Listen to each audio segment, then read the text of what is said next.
অনেক দিন পর আমরা রোমান রিংসকে র এর কিক অফে দেখতে পেয়েছি।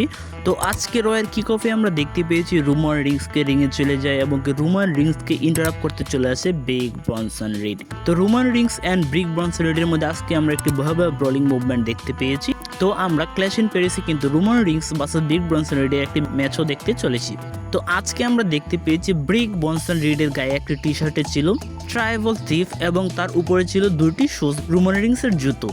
এবং কি আজকে দেখতে পেয়েছি আজকেও কিন্তু ব্রিক ব্রনসন রিড এসে রোমান রিংসের জুতা ধরে টানাটানি করতেছিল, বাট সে কিন্তু আজকে সক্ষম হয়নি। রোমান রিংস কিন্তু আজকে নিজেকে পুরোপুরি তৈরি করে এসেছিল ব্রিক ব্রনসন রিডের জন্য। তো শেষ পর্যন্ত আজকে আমরা তাদের মধ্যে একটি ভয়াবহ ব্রোলিং মুভমেন্ট দেখতে পেয়েছিলাম। এছাড়া আমরা দেখতে পেয়েছিলাম পেন্টা অ্যান্ড কোফি কিংস্টনের মধ্যে একটি সিঙ্গেল ম্যাচ। তো সেই ম্যাচটিতে আমরা দেখতে পেয়েছি গ্রেসন ওলারের ইন্টারফেসের কারণে কিন্তু পেন্টাকে হারিয়ে দিয়েছে কোফি কিংস্টন। তো এই ম্যাচটিতে আমরা কোফি কিংস্টনকে জয়লাভ হতে দেখতে পেয়েছি। এছাড়া আমরা দেখতে পেয়েছি ড্রাগন লি অ্যান্ড জেডি ম্যাকডোনার মধ্যে একটি সিঙ্গেল ম্যাচ। তো এই ম্যাচটিতেও কিন্তু ডমিনিক মিস্ট্রি ইন্টারফেস ঘটানোর চেষ্টা করে। তো আমরা দেখতে পেয়েছি এজ স্টাইল কিন্তু এসে ডোমিনিককে মারধর করতে শুরু করে দিই। তো শেষ পর্যন্ত আজকে আমরা দেখতে পেয়েছি ড্রাগন লি জেডি ম্যাকডোনাকে হারিয়ে দিয়ে এই ম্যাচটিতে জয়লাভ করতে সক্ষম হয়ে গিয়েছে।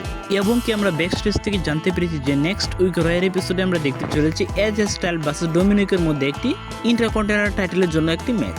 এছাড়া আমরা দেখতে পেয়েছি ফিন বেলর ভার্সেস এজ স্টাইলের মধ্যেও একটি সিঙ্গেল ম্যাচ। তো এই ম্যাচটিতে কিন্তু এজ স্টাইল জয়লাভ করতে সক্ষম হয়ে গিয়েছিল।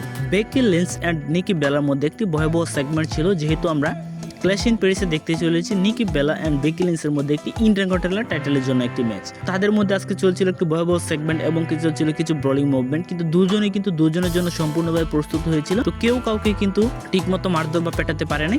এছাড়া আমরা দেখতে পেয়েছি রিয়া রিপ্লি অ্যান্ড রক্সিনি পেরেজের মধ্যে একটি সিঙ্গেল ম্যাচ। তো রিয়া রিপ্লি তো এই ম্যাচটিতে জয়লাভ করে ফেলেছিল রক্সিনি পেরেজকে হারিয়ে দিয়ে।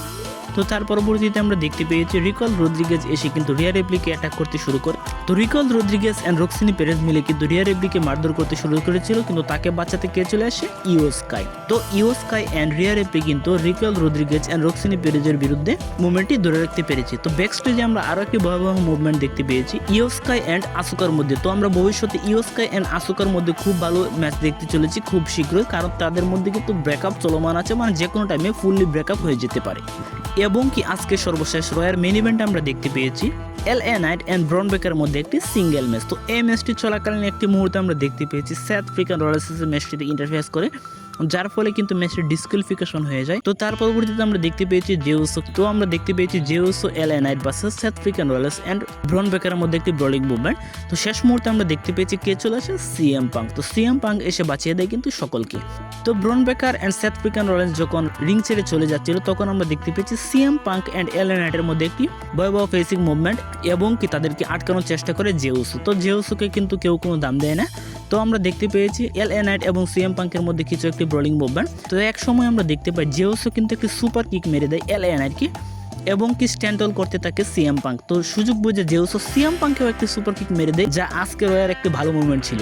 তো এই ছিল আজকে রয়ের সম্পূর্ণ বাংলা রিভিউ। ভিডিও ভালো লাগলে অবশ্যই লাইক কমেন্ট এবং সাবস্ক্রাইব করে পাশে থাকবেন। ধন্যবাদ সবাইকে।